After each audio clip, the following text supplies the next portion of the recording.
like he sometimes gets wins when we least expect it. And we are talking about map victories being very important at the stage for at least this guy in the bottom left of Blackburn. He is Drogo. And in the bottom right side, we are looking at the main base of the Italian esports player of the year, representing Clash. It is Reynor.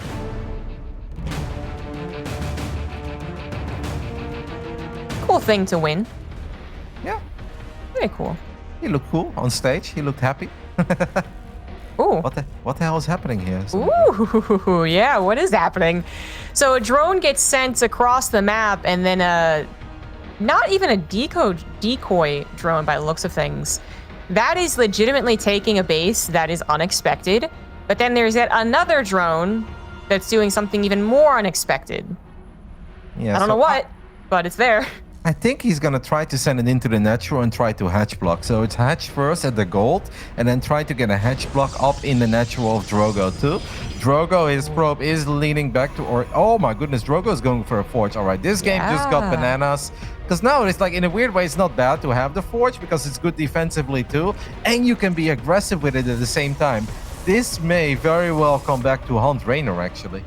Yeah, I was going to say, it looks like Drogo is properly responding. I mean, it does look like the Forge was first and foremost for the aggression, but then he sees the proxy hatch and is probably like, oh, yeah, all right, like that works with me. Let's go. So he's, of course, getting the Zealot. He could have also pulled some probes he wanted to, but with a cannon potentially built, doesn't really have to. He is first and foremost prioritizing the cannon on the front lines. I don't know if you realized that Reynor was going to pull some drones. It is a long distance for them to walk, but it is what happened. And unfortunately, Drogo can't quite muster up enough minerals to continue this cannon rush on the opposite side of the map, which does make this awfully awkward because he's not stopping the proxy hatch back at home either, or the very delayed nexus that he's going to have to get. It seems like Drogo is not giving up yet, though, because his Zealot is actually being sent towards the other side of the map. So Drogo is still going to try to get cannons up on the other side of the mineral line, and he's going to protect it with his Zealot. But with the 10 Zerglings in production already for Reynor, I have a hard time believing that Drogo is going to get cannons up here. This game is just wild. I don't think either of them plays this scenario very often, but I do like it for Reynor, because with 10 Lings on the way, that has to be enough to prevent this from happening, right? I think so, yes. But, now that Drogo has been able to accumulate some more minerals, at least it gets a little more questionable if you could just kind of brute force this. Big surround on the Zealot, but here comes the Adept, and the Adept is queen right now, Roddy. Like, she could out-micro everything here, and there are just too many buildings, it looks like, for Reynor to successfully stop the cannon rush. It looks like it will deny the mining in the natural, even as the Adept gets taken down. The cannons get up. Yep, this looks real bad for Reynor now. I didn't expect the Adept to be there so quickly, but obviously Drogo doing a good job shading to the other side of the map. Drogo did lose a couple of probes at home, so that's obviously painful, but it's 17 workers against 10. And let's not forget that the hatchery that Reynor has here at the gold, that's not a hatchery that he's going to be able to use forever, basically, because I don't think we can ever get enough spine crawlers up to prevent these cannons from shooting at your drones. And Reynor is in serious trouble here, and Drogo is probably a little bit confused about how he ended up here, but I'm sure he loves where he's at this point. At this point, absolutely. Reynor definitely giving a shake of his head there. Oh, it's going to get awkward. That could absolutely go after the pylon, which is exactly what it's going to do. The Adept can't stop the pylon from falling down. She can out-micro the Lings for an extended period of time, but this just at least adds in a bit of annoyance for Drogo. Oh, don't get surrounded. Don't get surrounded. If it would have gotten surrounded, the game would have been over, because then Drogo would not have the ability. Actually, there's another Adept, so I guess he would have been fine regardless. This Adept is going to take some real damage, but it will live at first. It may eventually go down. I mean, Drogo's attack is obviously being delayed here quite a bit, and now Reynor is getting a hatchery up in his own natural, but he's not going to have Zergling speed until like minute 7. This is definitely a weird one, but it's a weird day. I guess the Europeans looked at North America yesterday and were like, we can do the similar thing. I don't know why they wanted to do a similar thing, but feels like we have been blessed, maybe with specifically some odd Blackburn games. Thank you, Nibasuna. Praise. This one's weird. I went to bed after Nibasuna. I was like, this is all the StarCraft I can take today. Like, it was awesome. I was very happy with it, but I turned my TV off and I said, all right, it's 1 a.m. and what I just saw won't be topped anymore, so I went to bed. don't think it was. There was another good series, but that was definitely the highlight of DreamHack Winter so far. This one could be a contender if things continue going weird. I mean, things should kind of settle at this point. Okay, a faster second Stargate than I would have expected, the Nexus only being 80% done, but okay, double Stargate. But, I mean, if Reynor can pull this one back, then yeah, we'd remember this one for a while. Yep, because at one point it was 17 workers against 10, but Reynor with a couple of slow circlings definitely managed to throw Drogo off a little bit. Now, the nice thing about Reynor is that even though he can mine up the gold, that's still a hatchery. That's going to give him some larva, and he's also going to be able to cover the top side of the map in creep by the looks of it. Drogo is going full Protoss mech here, and he's going for +1 air weapons before Warp Gate, so it seems like he doesn't have any ambitions at first to make ground units. He is going to take care of this hatchery, but yeah, then I guess it's going to be 2 base against 2 base, which is obviously never bad for a Protoss, but it's just going to get a bit weird. Yes. Yes. I think that is going to be the word of the series, if not the day. It's weird. Reynor is going to start defending the bases that he knows he will be able to defend. Gold is being entirely given up on. The Void Rays themselves might be compatible by 3 or 4 queens, but it's just not worth trying to save what can't even mine. Cannon's still a big bother at this port of the game because it's just everything was delayed so significantly for Reynor. He's gonna maybe try and just get some chip damage on the Void Ray, but yeah, I don't think he thought he would save it. This is very risky, actually, what Reynor is doing here, because if he ends up losing a queen, then he's going to have such a hard time dealing with Void Ray number 3 and 4. This would be okay if this was a 1 Stargate opening, but it's not a 1 Stargate opening, it's double Stargate. And if this first queen falls, the other queen is probably going to go down too. This can spiral out of control and could very well be game-ending damage as another Void Ray shows up. This is going from bad to worse for Reynor. So, I mean, I think Reynor thought he could combat the Void Rays, right? But specifically because he was going to have transfuses on both queens. And that did help initially, but he didn't even get the second transfuse towards the end there. He had microed his queen too far away. Now it could have been maybe still 3 queens left alive as 2. Now 1, as a Spore Crawler does come to save this little mid area. The third base is now vulnerable, but at least Reynor building 3 queens at a time. I think he'll stem the flow here, but it's still a bad game for him. I don't know though. 5 Void Rays with +1 air weapons at this point against queens that don't have any energy. Like, the only way I think Reynor stabilizes is if Drogo sends his units home. But if I'm Drogo, I wouldn't even worry about not being able to go up to 3 bases at this point. What he definitely needs to worry about is making sure that these Zerglings don't sneak into his natural. That's where it gets bad. But these Void Rays could absolutely win the game. We'll see. That's might be what it's coming down to. So Reynor takes control over the 3rd Nexus. Ling still plenty. Could even threaten that natural. 4 queens with a 5th guy could help out. Not too many transfuses. And one with the transfuse does get taken down. Good target fire there from the Protoss. Another queen falls. And, of course, another 3 more queens are on the way. Spore Crawlers being repositioned. But I think that Reynor was better off trying to run away from that engagement than take it. But again, sending his Lings across the map. He knows at the very least he continue hammering this point. Yeah, no, the Reynor is doing a good job. Oh, Drogo, I'm so... No, that's a disaster. I knew it. Now he needs to recall the voids. That Zealot is not doing a good job in holding the door. And where things look quite alright for Drogo, he is now taking a lot of damage that he was really not supposed to take. He does have 5 gateways on the way and could potentially follow this up. The doors are still open. More Zerglings will streaming. I want to say it's important for Reynor not to get too carried away, but this is obviously all good because he's buying time for extra queens. And that will make sure that he is not just going to die against those 5 Void Rays with +1 air weapons. Exactly.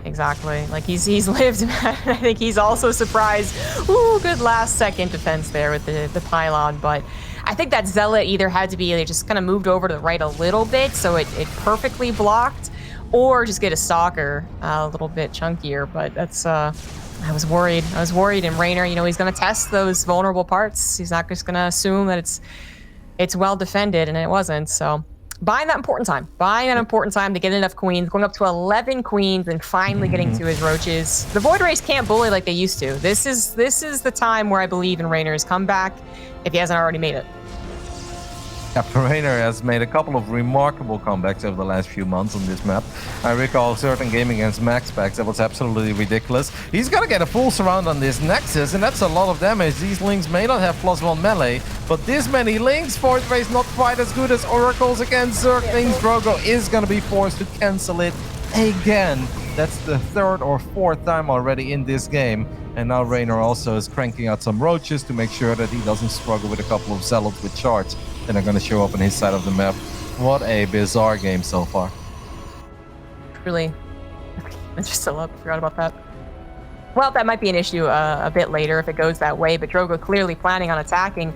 Got even more gateways being built, a War Prism on the way. These Dark Templar could be used as Archons, but probably first going to try and distract Reynor and hit him where he's not paying attention, because I think he got to install the gateways and all that good stuff, but yeah, he did not see the Dark Shrine. That could start the snowball for Drogo's push. Ooh, I love it.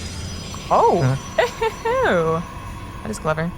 We saw Max Packs do that yesterday against Lambo, and I actually thought that was a very smart moment to take it. It did not quite make the difference, and obviously it was a very different game, but yeah, Blackburn has been around for a while, but I have to be honest, if I was a player right now, if I'm Reynor, this is not something I think about. Unless maybe I saw that game yesterday between Max Packs and Lambo, where I'm like, oh yeah, that's when the Protoss was supposed to be up to 3 bases, but they weren't, but then they secretly were.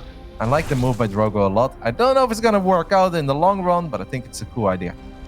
I think of Reynor eventually scouting the lack of third will figure it out, but it's going to be a much later point as we have the attack. First and foremost, the overcharge Void Rays on top of the roaches.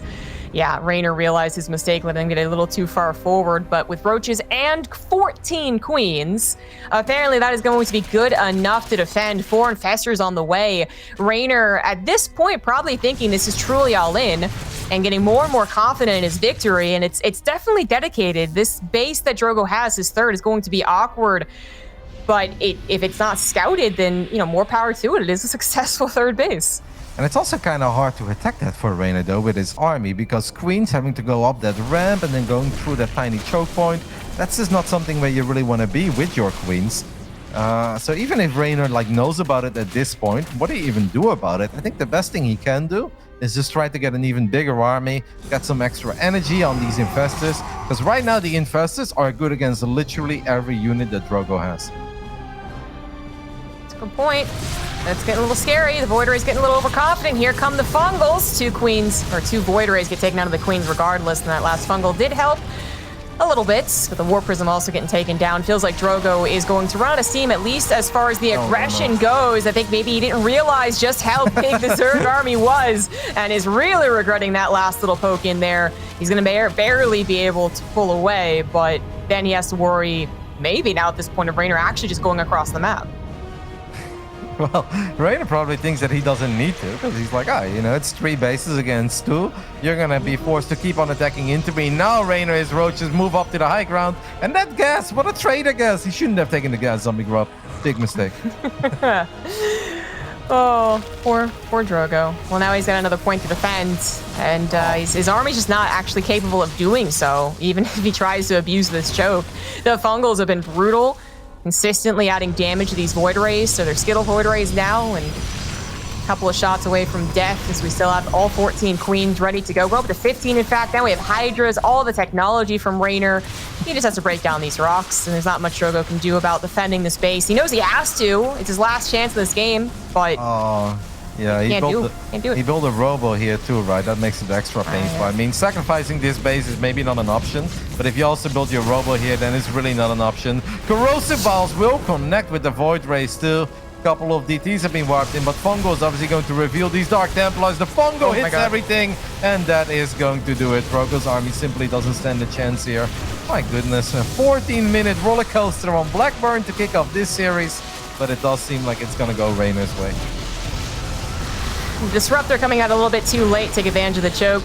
Could have been amazing if there was already 2 or 3 ready by the time Reynor discovered this base, but even then Reynor was building up to a lot of good technology that would have eventually taken down the base anyways. Reynor is able to adapt and persevere through one of the weirdest openers we've seen in this matchup, and with the help of a nice Lilling run by, took the victory. Or Drogo. I felt like that was his strongest chance. I don't know if he's going to get another one like that in the next 2 games. Yeah, I know. I gave Drogo a game, and I was kind of thinking when Blackburn is the opening map, even if the game was somewhat more normal, this is a map where sometimes Reynor gets a bit too fancy for his own good, where he just runs around with 120 Zerglings with +2 and has a couple queens, but Archon Zealot can maybe get the best of him, even though he's done very well with that composition on this map. But this game, it looked so promising, and I really think that Ling run-by was a game-winning run-by, not because of the damage, but because it forced the Void Rays to return home. And if the Voids would have just stayed there, at one point it was 5 Void Rays against 2 Queens, and sure, there are Spore Crawlers, but Spore Crawlers don't kill Void Rays. They are there to protect the Queens, but if there are no Queens to protect, then I really think the Void Race could have just ended. I could have been on top of mineral lines. 5 Voids against 1 Spore Crawler is obviously not a fight. That's where Spore Crawlers just melt. Ah, that Zealot. Poor Drogo. Yeah, that Zealot. Only he could go back in time, because I think then he might even just fully wall off from the get-go and realize that the Void Ray pressure was going to be too much. But yeah, I can't really blame him for assuming that he had to also play the rest of the game if it didn't work out. It's too bad. But we're going on to Jagannatha for the next game. I gotta imagine it starts off a bit simpler, but then Drogo's main worry might have to be with dealing with the Queen Walk. I'm not making any predictions about openers today. Like, I can totally see Drogo with the 1 base Stargate and Reynor with a hatchery in the main base of Drogo. Anything else would surprise me at this point after the 2 best of 3s that I've seen so far. They have been pretty weird. We are in spirit with the end of yesterday, I think, which I'm all for. I mean, I love the fact that this is already a different PvZ. You know, yesterday we also saw, it didn't start the weird trend, but it was still oh, okay, this is cool. You know, Lambo, actually I don't remember what else he faced, but there's Max PvZ Pax. yesterday. Yeah, it was Max Pax, yeah. A couple of Nidusworms, right? Which we had kind of considered almost like dead and gone from the matchup unless some, you know, super late game thing happened. Because you know, it's too easy to find if you're trying to do the cheesy version of it, and it's still hard to get enough queens to actually force the issue against someone who's going for Void Ray, so on and so forth. We saw it work. Like, PvZ apparently still capable of being changed, not just right into 2 Stargates, okay, shake hands, no rush 20. And I would love if these guys continued that, but I don't know if any one of them was really convinced by that last game. Reynor won it, but was he convinced by that last game in his opener? No, I don't think so. I do feel like he likes them, though. Like, I took a look at the webcam at the end of that game, and he let go of that cheeky little smile where he's like, that was pretty fun. I think he enjoys it if the games are a bit different, too. In the bottom left side, we are looking at the main base of the Italian Zerg. He's up 1-0, representing Clash and Red Bull, of course. It is Reynor.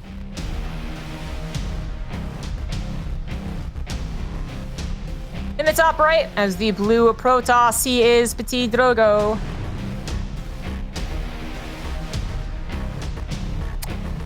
I still believe in Drogo's chances, even if he drops to 1-4 after today, which I know is a pretty bizarre thing to say, but final playday he's got Battlebee, who's very good, but I do think Drogo is the favorite. And then next playday he's got that crucial series against Skillus. But if Drogo wins that one 2-0, it could very well just be a repeat of the almost mythical comeback that he had last season. Could happen all over again, because everybody else in this group is also dropping series.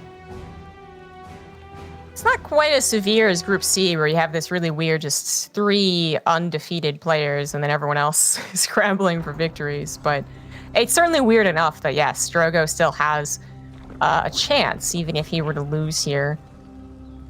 It's not a great position to be in, especially as you depend more and more on other people, but it's one that I think Drogo was probably realistic about the situation. He comes in here, he tries his best, wants to win the series, of course, but then maybe after thinking about what he's going to do for the 2 or 3 games that get played, maybe takes a look at what the situation has to happen after he loses. I think everyone coming up against Reynor just is always going to have a little bit of that, well, if I lose here, what else can I do? Reynor he's too good to assume that you're going to get a victory off of him, especially now that he's back home, which we don't have to talk about too much more about, you know? No, we don't have to talk about the mountain buff anymore. Yeah, I don't want to get too carried away with theory crafting about what could happen in the final 2 playdays, because a lot of things could still happen. But if there would be a 3-way tie between Drogo, Strange, Skillers and Christiana. Like, he lost against Strange, but if he would beat the other two, he already beat Christiana, maybe he can beat Skillers too. That will work out for him, and there is a good chance that Strange will actually lose his final 2 series, because Strange has Elaser and Reynor left, and those are obviously 2 very strong and difficult opponents for him. So we will see. Even if Drogo loses here, I do think it's safe to say that he's not completely down and out yet. We are getting to that point where at least some math is pointing towards people being out of the running. But yeah, we're definitely not anywhere close to being officially okay. Pack it up. Just hope for the win. Hope for the $250. We're not quite there yet. But over the next few days, we're definitely going to be getting there. Who actually can make it to top 4? Who can possibly still be in top 2? Well, Reynor. I guess we haven't really talked about him because it's a bit more obvious. If Reynor wins, basically locked in for top 4. Definitely locked in for top 4, and basically for top 2. Yeah. Reynor 4-0, 9-2 in maps at this point. I don't think anyone will be very upset with you, Zombie Grub, if you say Reynor is locked in for the top 4. Like, I think they'll let that one slide.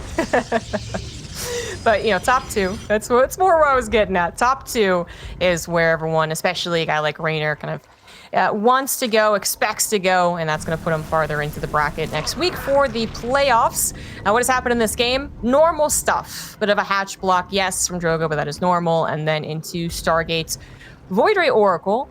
And we'll see what his plan is from beyond that 3rd Nexus. And then are we going to see a double Stargate?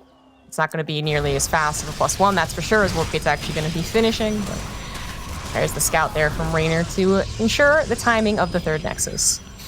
I did actually really like what Drogo did last game with the double Stargate +1 air weapons before Warpgate. It's not something that you want to do all the time, but this was the kind of game where it was perfect, where you know that your opponent was going to have later tech, less queens, hatcheries very spread out. Like, it just made perfect sense for +1 Void Rays to shine and make that difference against the queens. Unfortunately, it didn't work out, but I did think it was very smart decision making. For now, we're going to see a Twilight and a Forge. This is a map where we've seen a lot of Resonating Glaive adepts as well in the past, where we can make it look like we build a lot of Stargate units, but actually it's all about them glaives. Can be tricky. I'm kind of just expecting the charge, the +1 coming out here. Is Reynor just defends against any potential harassments. Didn't even need a Spore Crawler at his 3rd base. He had all of his queens over there, and he does have a lot of queens, by the way. He's still adding on queens, in fact, so he's going to be going up to 11 queens. Wow. I am definitely feeling I would feel the queen walk if his creep spread was maybe headed differently, and if he wasn't adding on like a Baneley nest specifically, but his queen count is getting fairly absurd for what is actually not going to be a lot of Void Rays. There is the Dark Shrine, and there is indeed charge and +1. I have the feeling that Reynor is going to go for some sort of like Rogue Dark kind of +1. Yeah. Well, he doesn't have +1 mana, but just Queens, Lings, and Banes, and try to completely overrun your opponent. Yeah, if this is going to hit before +1 melee is done, then suddenly Zealots can feel very, very underwhelming against the big numbers of Lings and Banes. I mean, I saw the queen count going up. I saw, no layer started, but I still really couldn't believe it just because that creep, it didn't get, he didn't bother taking the other 3rd. He actually was pushing the right side a little bit more. Maybe Drogo also was kind of trying to pick up on these things and is now he knows. He saw the queens being pulled over at the Oracle, but he might be a little under-defended, and right now he is. The shield batteries aren't all done, and that first one is going to go down. Yep, there we go, second one as well. A couple more stacked defense structures are on the way. The queens here are going to be coming up as the weirdest extra damage dealers, because again, it's not double Stargate, but I think the Lings might just do it anyway, regardless of the queens. Yeah, I mean, it's 59 army supply on the side of Reynor. The Dark Shrine is finished up though, and obviously there is no lair, that means no Overseer, but we're gonna need a lot of Dark Templars to slice up this many queens and this many Lings and Banes. And Banelings can actually take care of DTs, you don't have to see them to be able to kill them. With 4 DTs, you can reduce the circling numbers real quick. I mean, this is gonna get just a little bit messy over here, but I think Reynor is already satisfied with the damage he's dealt. But if he loses all these queens, I mean, it's maybe not that bad for Drogo, question mark? I'd be feeling a lot better for Drogo if he could, 1, actually save his 3rd Nexus, which is a bit in question as the full Lings round comes in, but then 2, if he had any DTs already headed across the map looking for damage. Like just 1 or 2, right? Trying to get into the drone lines. But the fact is, he's going to lose his 3rd Nexus. He didn't get any chance to do any economical damage to Reynor. he does clear everything up, and that is better than expected. The Dark Shrine call ended up being perfect. The timing a little less so. But now can you beat Reynor, who has already started his recovery process from the Queen pool? He's already started up drones, starting up a Roach Warren, getting something a little bit chunkier. Because I think he should be a little scared from this Archon Zealot counterattack. But once that's over, once Drogo tries it, and if it fails, does Drogo have a way of playing out this game? This is smart by Reynor, just running these links all the way towards the top left side, letting that army chase it, buying some extra time for his spine crawlers to finish up. You know, it's really sad. If I think back when the Twilight Council finished up, Drogo didn't actually drop his Dark Shrine immediately. He dropped it a solid 20 seconds, I think, after the Twilight was done. Imagine if he would have had 10 or 15 seconds access to those DTs a bit earlier. Then I do think he saves that Nexus, even if he would have saved some of the Dark Templars on the left side and not put all the DTs on the Queens immediately. I also think he could have saved that Nexus. And even now, there is a bit of potential. It really comes down to the Archon Queen shots, and obviously don't lose your War Prism too quickly. But with the Spine Crawlers, Reynor should normally be fine here. I think so. He managed to push out just enough Roaches and Queens. The Archons, though, still very much alive. One is close to death, but not quite going down. The Archons might have just been able to do it. The War Prism is still alive, going to help ferry these Archons back, actually. Now that the Queens have been decapitated, that is actually going to do it. Drogo manages to push through, basically because of those Archons. They just didn't die fast enough. That works. I mean, I thought Reynor was going to have to be scared. Obviously, he was scared. He was taking it seriously, but I thought he'd have just enough. Absolutely not. The Archons reign supreme. Yeah, I mean, the units were quite clumped up. I'm just taking a look at the replay, because the Dark Shrine definitely could have been a little bit quicker, but in the end, it was still good enough for Drogo. Reynor had 60 supply. Drogo had like 12, but the Invisible Man is a pretty useful tool on the side of the Protoss, and I wasn't quite sure if that army was big enough at first, and then you see the War Prism flying a bit ahead of the curve, and like, oh no, now we can't really do the Archon juggling. But we didn't need to do the Archon juggling. The shots were just big enough. The Roaches and Queens were clumped up, and that's very nice for Drogo. You can see he was very happy with it as well. Probably didn't expect it anymore, but solid comeback, and another just funny game here. Yeah, I would say I would still put that in the department of funny. Like that. The whole situation kind of played out. You know, we've seen the DT emergency defense. We've even talked about it, in fact, that this can be something that a Protoss kind of slips in if they expect a hatch-based Queen Walk. It is proper defense against that. But depending on how much damage a Queen Walk has already done, how long it lasts, and how long it lasts being maybe even critical, the counterattack could be too much. And I feel like we always bring that up. We always say, well, the counterattack, let's wait and see. And then it never quite does it against the likes of Reynor and Serral, but this time it did. You know what's funny? When I think back of this, actually, I think that Reynor would have done almost the same amount of damage without even bringing all those Queens. Yeah. Because like most of the damage came from the Lings and Banes anyway. And if he would have had 10 Queens at home to receive this army, it would obviously have been a walk in the park. Because what did those Queens really do in the end? Like, yeah, okay, they killed the Void Ray, but how much damage is a Void Ray really going to do against a couple of Lings and Banes? And I guess they gunned down the Cybernetics score, but that's also not exactly what you want to sacrifice 10 or 11 Queens for. I think if it was pure Ling Bane, Reynor would have been more than fine in this game, but all those Queens being that far committed off creep, no way to return home, is actually what perhaps costed him this game, which means we're all tied up. In the bottom left side, we're looking at the main base man who's still the favorite for this best of 3, but now he knows that he has to work for it. Representing Clash, it is Reynor.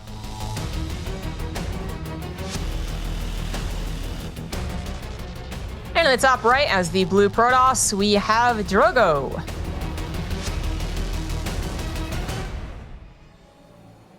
I do agree with you 100%. I even kind of mentioned it there that I was just like, yeah, the Queens are kind of coming up a bit awkwardly. They don't do much damage, right? Like they're specifically there to do a decent amount of damage to Void Rays or any type of air unit. That are also a bit glass cannon-y. But as far as everything else that a Protoss has, structures, zealots, Archons, like, yeah, they don't do a whole lot of damage. But, of course, once you pull the Queens, you don't really get to retreat.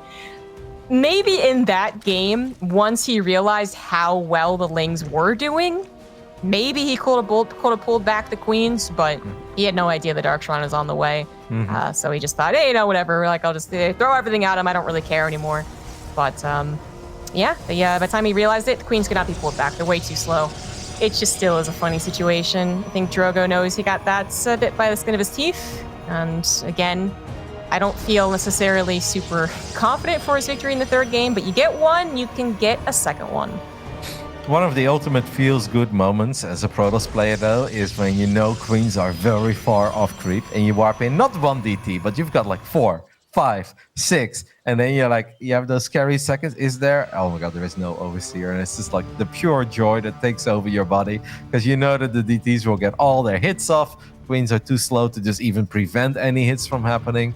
That must have been incredibly satisfying for Drogo. Yeah, I think so. I think what's really satisfying, and this might sound just totally like, pleb status, but is when you realize that you have the minerals and gas and you have the supply. Because I feel like we've also just cast a lot of professional games where they are only capable of warping in 1 or 2 DTs because their pylon just went down, the Nexus just went down, so on and so forth. So we're like, oh, if only there was more. But the fact is, like, Drogo did manage to warp in. I think at the end there's 6, right? Because then he immediately formed them into the 3 Archons once everything was done. No, very good point. I didn't even really think about it, but yes, I've been there before as well, where you know that if you would just be able to warp in those 3 extra DTs, but then instead you have to wait until an entire pylon finishes up, and at that point some of the queens will be making their way back onto creep, and you don't get that ultimate satisfaction as a Protoss. But things worked out for Drogo. He knew what he had to do to still have a chance in that game, and honestly, like, he could have been up 2-0. This is one of these series that maybe the game 2 would have obviously played out different if Drogo was up 1-0, but it really could have been a 2-0 at this point. I think that's still correct, because I think even if Reynor had lost that first game, it's like, okay, enough with the silliness. I don't know if any Zerg really considers the Queen Walk, silly. It is legitimately very good, and it absolutely started off very good. So I'm with you. If Drogo had been able to play that first game out with perfect foresight, I think the second game could have looked a lot like that as well. But it is what it is. So we're 1-1. Drogo can now say I got a map off of the leader of the group, and that is going to help me in case these ties are what determine him making it into the top 4. But how does he grab a potential second game? Can he?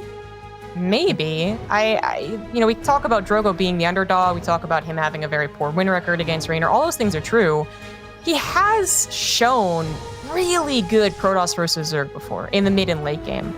Like, we kind of like almost discount it, I feel, or as I have, but every so often I'm reminded that Drogo, if he doesn't let it slip, if he doesn't do a little bit of a throw, he does have pretty scary PvZ. Reynor's going to take this, seriously, especially as his drones are forced off the line a bit awkwardly there. I gets a lot of shots off on that one Oracle, but still decent start here, I'd say, for Drogo. It's obviously important not to let these links accomplish too much on your own side of the map. One adept going down is no biggie at this point. The Drogo is going to do what he has done so many times over the years, and that is the triple Oracle opening. He has said it in the preview as well. He is an honorable proto-zombie grub. He does not make Void Rays. We'll do mass Void Rays. Except in the first game. Yeah. What happened there? We opened up +1 air weapons, Drogo. We'll figure that. Going right into the Twilight Council and the Forge behind this. This is something that Reynor should expect with the triple Oracles, which fly face first into Queens. That's not the best. It's very sad, because if Drogo was paying attention and he would have flown in a little bit more towards the left, there's a good chance that he would have picked off 1 or 2 drones on the left side, since the Queens were very committed on the right. And look at Reynor, by the way, opening up with +1 melee here. Yep. Actually getting a lair as well, even though he once again went up to, let's call it a decent number of queens. 8 queens against the triple Oracle opener. You can have certainly enough to spread around your bases and target fire the Oracles down. Yes, but you strictly need that many queens to defend just 3 Oracles? No, especially if you're building Spore Crawlers. But seems like that has not done Zergs much wrong. If they do maybe overmake queens by 1 or 2, expecting something different. In this case, those extra queens help take down 1 of the Oracles. The other 2 pretty low on health. Yep, and that's very sad for Drogo, because all 3 Oracles there activate Pulsar Beam on the hatchery. Maybe he would have been able to get a cancel. Good job here by Reynor, keeping that drone alive with the double Spore Crawler trick. Drogo is like, all right, you've made this personal. I want the drone now. There are no queens here. I will get a drone, and he gets 1, but takes even more hull damage. as long as he's macroing back at home, which he is about to have all of his gateways finish, adding on the gases at his third, and going into Blink, which I don't know if Reynor is determined quite yet. He does see a couple of stalkers there with his Blink Scout. And the intention perhaps take a fourth base. Overseer now getting into the main as well, seeing what direction this is headed. And he will actually get the perfect timing of seeing the robotics. Yeah, well, he would if he would move. Gotta say, okay, never that's mind. 7 minutes into the game, and Reynor only losing 3 drones against the triple Oracle of Drogo. That's something to be very proud of, I think. I really don't think it gets much better than that. Just shows that Reynor really is on point this game, that he's sharp, and he has been paying attention to all the Oracle movement that Drogo has been going for. Yes, absolutely. The most positive spin is that Reynor has just been able to track the Oracles and anticipate them. Bit of a negative statement is just that, well, Drogo did mess up a little bit. He wasn't, paying attention to his Oracles when he should be. But otherwise, outside of that, and the Oracle is important, but outside of that, like, the build has been going on rather swimmingly for both players. Oh. Drogo, poor Wall Zealot, man. Yeah, I mean, 2 Stalkers will probably take care of this, but we might have to pull the pros for a split second. Seems like Drogo's not paying attention to the main base. He's focusing on the army. That means that the warp-in now has to take care at home. And that obviously means that his army is not growing on the other side of the map. I feel like Reynor could have maybe gone for the warp prism there, because it's just been sitting pretty on quick for a little bit. What? He just blinked across the rocks through the choke. I mean, that was bold. That was very bold. It locks him in on creep. He's going to try and blink out once it's off cooldown, but it's very awkward. This was a odd decision. I was just about to say that I liked Drogo playing on the outskirts. I thought he actually had a shot of taking off a couple of roaches, but then he blinked so aggressively, and that might just end the game for him. Rev just going for the warp prism, won't quite get it, gets it in the end, but the warp-in at least finished up. Drogo with a bit of micro might be able to keep some of the Stalkers alive here and pick up a few more Ravages, but I think the reinforcements are going to be a bigger issue, as a couple of Lings are already streaming in from the right side. Drogo's got his own Stalkers showing up, but he feels he's just a bit too far behind. A lot of minerals in the bank, no gas. GG. Reynor gets the job done, 2-1. That little Ling run by really messed